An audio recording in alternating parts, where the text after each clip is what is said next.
Done. ఇప్పుడు నేను అంటే ఓవరాల్గా చెప్పుకుంటూ వచ్చానండి. అర్థమైందా? చెప్పింది అర్థమైందా? కొన్ని ఎగ్జాంపుల్స్ అండి. ఓనర్ బిజినెస్ లోకి క్యాష్ తెచ్చాడు, ఇది మనందరికీ తెలిసిందే. ఎంట్రీ ఏమని రాస్తాం?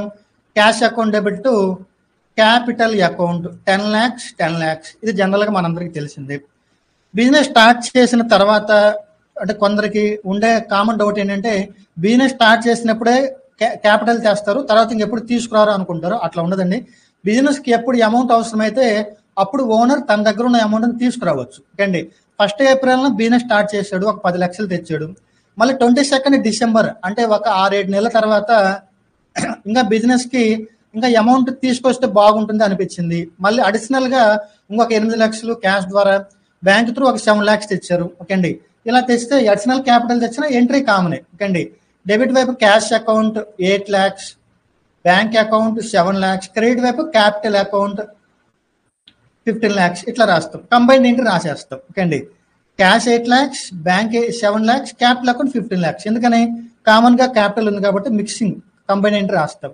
లేదా విడివిడిగా రాయాలంటే cash account debit to capital account 8 lakhs, bank account debit to capital account 7 lakhs, ఇట్లా రాస్తాం. ఇది తెస్తే సింపుల్, మీకు తెలిసిందే.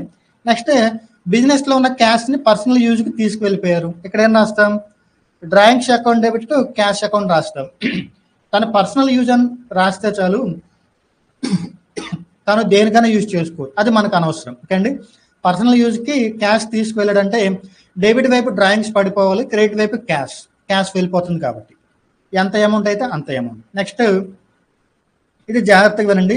చిల్డ్రన్ స్కూల్ ఫీని పే చేస్తున్నాడు, ఎందులో నుంచి? బిజినెస్ యొక్క బ్యాంక్ అకౌంట్ నుంచి పే చేస్తున్నాడు. ఓకే అండి, ఇదేంటి? ఓనర్ కి సంబంధించిన పర్సనల్ ట్రాన్సాక్షన్ ని బిజినెస్ యొక్క బ్యాంక్ అకౌంట్ నుంచి చేస్తున్నాడు. దీనికి ఎంట్రీ ఏమొస్తుంది? Drawings account debit to bank account. Okay అండి, ఇక్కడ మీరు చిల్డ్రన్ స్కూల్ ఫీ రాయాలి కదా అంటే చిల్డ్రన్ స్కూల్ ఫీ అని రాయకూడదు, వాళ్ళు పర్సనల్ యూజ్ కాబట్టి డెబిట్ వైపు డ్రాయింగ్స్ అని రాయాలి. కింద నేరేషన్ లో నీట్ గా రాస్తాం, owner used sons amount for his children for their school fee purpose అన్నట్లు ఒక నేరేషన్ రాసేస్తాం. ఓకే అండి, అప్పుడు ఈ డ్రాయింగ్స్ అనేది దేని గురించి అని ఆ నేరేషన్ చూస్తే అర్థమవుతుంది. ఓకే అండి, drawings account debit to bank account. Okay అండి, ఈ ఎంట్రీ ఎప్పుడు రాయాలి? డ్రాయింగ్స్ క్రెడిట్ వైపు బ్యాంక్ అని ఎప్పుడు రాయాలి? బిజినెస్ అకౌంట్ నుంచి ట్రాన్సాక్షన్ జరిగినప్పుడు ఈ ఎంట్రీ రాయాలి. ఓకే అండి, సెకండ్ చూడండి, చిల్డ్రన్ స్కూల్ ఫీ పే చేస్తున్నాడు, తన పర్సనల్ బ్యాంక్ అకౌంట్ నుంచి కడుతున్నాడు. ఓకే అండి, దీనివల్ల బిజినెస్ కు వచ్చే ఎఫెక్ట్ ఏమైనా ఉందా? ఏమీ లేదు. ఓకే అండి, తన పర్సనల్ బ్యాంక్ అకౌంట్ వాళ్ళ పిల్లల కోసం అంటే ఏ త్రూ వాళ్ళు ఖర్చు పెట్టినా కానీ ఇక్కడ మనం బిజినెస్ అకౌంటెంట్స్ బిజినెస్ కోసం ట్రాన్సాక్షన్స్ ఎంట్రీ చేస్తున్నాం. ఇక్కడ జరిగే ఈ ట్రాన్సాక్షన్ వల్ల బిజినెస్ కి ఎటువంటి ఎఫెక్ట్ లేదు. ఈ ఫస్ట్ ట్రాన్సాక్షన్ లో ఎఫెక్ట్ ఏముంది? బిజినెస్ యొక్క బ్యాంక్ అకౌంట్ ఎఫెక్ట్ అవుతుంది. అంటే ఈ 45,000 అనేది బిజినెస్ యొక్క అకౌంట్ లో నుంచి 45,000 అమౌంట్ డిడక్ట్ అవుతుంది. ఎందుకు డిడక్ట్ అయింది అని రాయాలి కాబట్టి drawings account debit to bank account అని రాసాము. సెకండ్ దాంట్లో మన బిజినెస్ కి ఉన్న ఏ అకౌంట్ కూడా ఎఫెక్ట్ అవ్వదు. కాబట్టి ఇట్లాగా personal transactions with their personal bank account నుంచి కనుక జరిగితే దీనికి ఎటువంటి ఎంట్రీ రాయాల్సిన అవసరం లేదు. నో ఎంట్రీ, ఎటువంటి ఎంట్రీ రాయాల్సిన అవసరం లేదు. నిన్న నేను మీకు ఇచ్చిన ఎక్సర్సైజ్ లో ఇట్లాంటి 1 or 2 ఎంట్రీస్ ఉన్నట్లున్నాయి. కొందరు తెలియక వాటికి కూడా ఆన్సర్స్ రాశారు.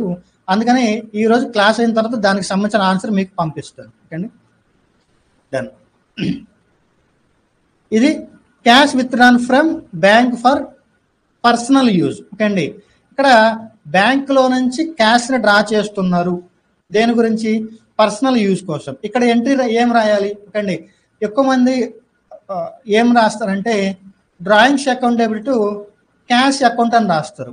ఎందుకు అట్లా రాస్తారంటే క్యాష్ డ్రా చేశారు కదా, పర్సనల్ యూజ్ కోసం డ్రాయింగ్స్ కరెక్టే, క్యాష్ డ్రా చేశారు కాబట్టి క్రెడిట్ వైపు క్యాష్ రాయాలి అని అనుకుంటారు. ఓకే అండి, ఇది చాలా మంది రాంగ్ రాశారు, కొందరు ఇంటర్వ్యూస్ లో కూడా తప్పు చెప్పారు. కాబట్టి దీని గురించి సపరేట్గా ఎక్స్ప్లెయిన్ చేస్తున్నాను. ఇక్కడ చూడండి, ఇక్కడ క్యాష్ డ్రా చేస్తున్నాడు, ఓకే, కానీ ఎక్కడి నుంచి డ్రా చేస్తున్నాడు? బ్యాంక్ అకౌంట్ లో నుంచి, బిజినెస్ యొక్క బ్యాంక్ అకౌంట్ లో నుంచి డ్రా చేస్తున్నాడు. ఇక్కడ మన బిజినెస్ కి వచ్చే ఎఫెక్ట్ ఎక్కడ ఎఫెక్ట్ అవుతుంది? బ్యాంక్ అకౌంట్ ఎఫెక్ట్ అవుతుంది, క్యాష్ కాదు. ఓకే అండి, ఇక్కడ చూడండి, ఇది మన బిజినెస్ లో ఒక క్యాష్ కౌంటర్ ఉంటుంది. ఓకే అండి, నెక్స్ట్ ఇది బ్యాంక్, బిజినెస్ యొక్క బ్యాంక్ అకౌంట్. ఓకే అండి, చూడండి క్రెడిట్ వైపు క్యాష్ అని ఎప్పుడు రాయాలి అంటే బిజినెస్ లో ఉన్న క్యాష్ కౌంటర్ లో నుంచి క్యాష్ ని తన పర్సనల్ యూజ్ కి తీసుకువెళ్తూ ఉంటే drawings account debit to cash account అని రాయాలి. ఎందులో నుంచి అండి, ఇది బిజినెస్ లోనే క్యాష్ కౌంటర్ లో నుంచి క్యాష్ బిజినెస్ లోని గల్లాపేటలో నుంచి క్యాష్ ని తీసుకువెళ్ళిపోతున్నాడు అంటే ఫిజికల్ గా క్యాష్ ని తీసుకువెళ్తే drawings account debit to cash account అని రాయాలి. కానీ ఇక్కడ క్యాష్ ని ఎక్కడ నుంచి తీసుకువెళ్తున్నాడు, బిజినెస్ యొక్క క్యాష్ కౌంటర్ లో నుంచి కాదు, బిజినెస్ యొక్క బ్యాంక్ అకౌంట్ లో నుంచి తీసుకువెళ్తున్నాడు. అంటే ఇక్కడ ఎఫెక్ట్ ఎక్కడ జరుగుతుంది, క్యాష్ కౌంటర్ లో, అంటే రియల్ క్యాష్ లో ఎఫెక్ట్ జరగట్లేదు, బ్యాంక్ అకౌంట్ లో ఎఫెక్ట్ జరుగుతుంది. కాబట్టి ఇక్కడ ఎంట్రీ ఏమని రాయాలి, drawings account debit to bank account అని రాయాలి. ఎందుకని, బ్యాంక్ బ్యాలెన్స్ తగ్గుతుంది కాబట్టి అండి, బ్యాంక్ బ్యాలెన్స్ తగ్గుతుంది. చూడండి వాళ్ళు బ్యాంక్ లోకి వెళ్ళి క్యాష్ డ్రా చేసుకున్న క్రెడిట్ వైపు బ్యాంక్ వస్తుంది. ఇట్లా క్యాష్ డ్రా చేసుకోకుండా బ్యాంక్ లో ఉన్న అమౌంట్ ని వేరే వాళ్ళ వైఫ్ కి అమౌంట్ పంపించవచ్చు, లేదంటే స్కూల్ ఫీలు కట్టవచ్చు. ఇలా ఏం జరిగినా కానీ అకౌంట్ ఎఫెక్ట్ అవుతుంది, బ్యాంక్ అకౌంట్ ఎఫెక్ట్ అవుతుంది. కాబట్టి క్రెడిట్ వైపు బ్యాంక్ అకౌంట్ రాయాలి. నెక్స్ట్ క్యాష్ డ్రా చేస్తున్నారు, ఎందులో నుంచి, బిజినెస్ యొక్క బ్యాంక్ అకౌంట్ లో నుంచి. దేని గురించి డ్రా చేస్తున్నారు, బిజినెస్ లో, అంటే బిజినెస్ పర్పస్, అంటే బిజినెస్ పర్పస్ ని కోసం ఎప్పుడు డ్రా చేస్తాం, బ్యాంక్ లో నుంచి. బిజినెస్ యొక్క క్యాష్ కౌంటర్ లో కస్టమర్స్ కానీ వీళ్ళకి చిల్లర పంచడానికి క్యాష్ అప్పుడప్పుడు ఉండదు. అప్పుడు ఏం చేస్తాము, బ్యాంక్ అకౌంట్ లో ఉన్న క్యాష్ ని డ్రా చేసుకొచ్చి కస్టమర్స్ కి పంచడం గురించి, కస్టమర్ కి చేంజ్ ఇవ్వడం గురించి క్యాష్ తీసుకొస్తూ ఉంటాం. చూడండి జనరల్ గా ప్రతి బిజినెస్ లో బిజినెస్ సైజుని బట్టి కొందరు 1 lakh క్యాష్ జనరల్ గా మెయింటైన్ చేస్తూ ఉంటారు, కొందరు 10 lakhs క్యాష్ ని మెయింటైన్ చేస్తూ ఉంటారు. బిజినెస్ సైజుని బట్టి అండి 10 lakhs క్యాష్ మెయింటైన్ చేస్తారు. అంటే డే మార్నింగ్ నుంచి ఈవినింగ్ వరకు ఒక 10 lakhs వరకు క్యాష్ రొటేట్ చేయాల్సిన అవసరం ఉంటుంది వాళ్ళకి. క్యాష్ అంటే క్యాష్ చిల్లర రూపంలో ఇవ్వాల్సి ఉంటుంది. అలాంటప్పుడు 10 lakhs రొటేట్ చేయాలన్నప్పుడు 10 lakhs లో బిజినెస్ లో ఒక 5 lakhs మాత్రమే క్యాష్ రూపంలో ఉంది, ఇంకొక 5 lakhs లేదు. అప్పుడు ఏం చేస్తారు, బ్యాంక్ లో ఉన్న క్యాష్ ని డ్రా చేసుకొని క్యాష్ కౌంటర్ లో అట్లా ఉంచుతారు. ఓకే అండి, అలా డ్రా చేసినప్పుడు ఎంట్రీ ఏమని రాయాలి, బిజినెస్ యూజ్ కోసమే కాబట్టి డెబిట్ వైపు క్యాష్ అకౌంట్ రాస్తాము, క్రెడిట్ వైపు బ్యాంక్ అకౌంట్ రాస్తాము. డెబిట్ వైపు క్యాష్ ఎందుకు రాస్తాం, బ్యాంక్ లో డ్రా చేసిన క్యాష్ బిజినెస్ లోకి వస్తుంది కదా, క్యాష్ వస్తుంది బిజినెస్ లోకి వస్తుంది అంటే కమ్స్ ఇన్, క్యాష్ వస్తుంది కాబట్టి బిజినెస్ లో ఉన్న క్యాష్ బ్యాలెన్స్ పెరిగింది కాబట్టి డెబిట్ వైపు. క్రెడిట్ వైపు బ్యాంక్ అకౌంట్, ఎందుకని బిజినెస్ లో ఉన్న బ్యాంక్ బ్యాలెన్స్ తగ్గింది, ఒక పక్క బ్యాంక్ బ్యాలెన్స్ తగ్గింది, ఇంకో పక్క క్యాష్ బ్యాలెన్స్ పెరిగింది, ఇట్లా రాస్తాం. నెక్స్ట్ డొనేషన్స్ పే చేస్తున్నారు. ఇక్కడ డొనేషన్స్ అంటే meaning personal donations, business donations అని 2 రకాలు ఉంటాయి. ఓకే అండి, పర్సనల్ డొనేషన్స్ అంటే ఓనర్ తన పర్సనల్ ఇంట్రెస్ట్ తోటి, అంటే ఇప్పుడు ఓనర్ వాళ్ళ ఇంట్లో ఉన్నాడు, లేదంటే ఓకే అండి ఈ వేళనే చెప్తాను, ఓనర్ వాళ్ళ ఇంట్లో ఉన్నాడు, సో స్వామీజీలు, గురువులు, లేదంటే చారిటీ వాళ్ళు రెగ్యులర్గా హౌసెస్కి వస్తూ ఉంటారు కదా. ఇప్పుడు మీలో కూడా చాలా మంది తెలుసు, మన హౌసెస్కి కూడా వస్తుంటారు, సో డొనేషన్ కావాలి అని. ఇట్లాంటి డొనేషన్స్ ని కూడా అంటే తన పర్సనల్ ఇంట్రెస్ట్ తోటి తన అంటే ఏమంటారు, తన ఓన్ పేరు మీద, అంటే తన పేరు మీద డొనేషన్ ఇస్తున్నాడు, అంటే ఇది పర్సనల్ డొనేషన్. పర్సనల్ డొనేషన్స్ ని తన పర్సనల్ బ్యాంక్ అకౌంట్ నుంచి గనక ఇచ్చాడా అంటే అండి, పర్సనల్ డొనేషన్స్ తన పర్సనల్ బ్యాంక్ అకౌంట్ నుంచి కనుక ఇస్తే మనం ఎటువంటి ఎంట్రీ రాయాల్సిన పని లేదు. ఓకే అండి, అట్లా కాకుండా పర్సనల్ డొనేషన్స్ ని బిజినెస్ యొక్క బ్యాంక్ అకౌంట్ త్రూ పే చేశారనుకోండి, అప్పుడు ఏమని రాయాలి, డ్రాయింగ్స్ అకౌంట్ నీట్ గా రాస్తానండి, drawings account debit to bank account అని రాయాలి. ఏంటి, పర్సనల్ డొనేషన్స్ ని బిజినెస్ బ్యాంక్ అకౌంట్ నుంచి చేస్తే. ఓకే అండి, డ్రాయింగ్స్ అకౌంట్ అని రాయాలి. ఏమని రాయాలి, డ్రాయింగ్స్ అకౌంట్. కింద నేరేషన్ రాస్తాం, personal donations to సోన్సో charity, సోన్సో amount paid by owner అన్నట్లు ఇట్లా రాస్తాం, ఏది నేరేషన్లో. కానీ డెబిట్ వైపు ఏం రాయాలి, డ్రాయింగ్స్ అని రాయాలి. ఇక్కడ మళ్ళీ కొన్ని డొనేషన్స్ ఉంటాయి, బిజినెస్ పేరు మీద డొనేషన్స్ ఉంటాయి. ఎందుకు ఇస్తారంటే కొందరు కొన్ని రూల్స్ పెట్టుకుంటారు, అంటే మంత్లీ అంటే ఎంత టర్న్ ఓవర్ జరిగినా వచ్చిన అమౌంట్స్లో, వచ్చిన ప్రాఫిట్లో ఒక 5% ఏదైనా ఒక చారిటీకి ఎవ్రీ మంత్ ఇవ్వాలి, ఇట్లాంటి ఒక మోటివేషన్తో ఉంటారు. అండి ఇప్పుడు మనం టాటా తెలుసు, మనకు టాటా వాళ్ళ గురించి తెలుసు, టాటా కంపెనీ వాళ్ళు ఏం చేస్తారు, వాళ్ళకి వచ్చిన ప్రాఫిట్లో చాలా హ్యూజ్ పర్సంటేజ్లో చారిటీస్కి ఇచ్చేస్తారు. ఓకే అండి, అంటే ఇక్కడ చేస్తున్న డొనేషన్ దేని గురించి అంటే బిజినెస్ పేరు మీద చారిటీ, అంటే బిజినెస్ పేరు మీద డొనేషన్స్ ఇస్తారు. ఓకే అండి. ఇలాంటి కేసులో డైరెక్ట్ గా డెబిట్ వైపు డొనేషన్ పేరు రాస్తాం, donation account debit to bank account అని రాస్తాం. ఓకే అండి. పర్సనల్ డొనేషన్స్ కనుక అయితే డ్రాయింగ్స్ అని రాస్తాము. బిజినెస్ పేరు మీద కనుక డొనేషన్ కనుక ఇస్తే ఆ డొనేషన్ అంటే ఆ చారిటీ వాళ్ళ పేరు ఏదైతే అది. ఓకే అండి. ఇప్పుడు అక్షయ పాత్ర డొనేషన్స్ ఉంది. ఓకే అండి. వాళ్ళకి కనుక డొనేషన్ ఇస్తే అక్షయ పాత్ర డొనేషన్స్ అన్నట్లు రాసి క్రియేట్ గా బ్యాంక్ అకౌంట్ రాస్తాం. ఇట్లా ఉంటుంది. ఓకే అండి. ఇట్లా ఉంటుంది. నెక్స్ట్ ఇన్సూరెన్స్ పాలసీలు ఎంప్లాయీ పేరు మీద తీసుకుంటున్నాము, బిజినెస్ బ్యాంక్ అకౌంట్ నుంచి తీసుకుంటున్నాం. ఓకే అండి. ఇన్సూరెన్స్ పాలసీలు అనేవి బిజినెస్కి ఏమవుతాయంటే అంటే ఎంప్లాయీస్ పేరు మీద తీసుకున్న ఇన్సూరెన్స్ పాలసీలు బిజినెస్కి ఎక్స్పెన్సెస్ అవుతాయి. ఓకే అండి. ఎంప్లాయీస్ పేరు మీద ఇప్పుడు జనరల్గా ఇన్సూరెన్స్ పాలసీ అనేది ఎవరు తీసుకోవాలి?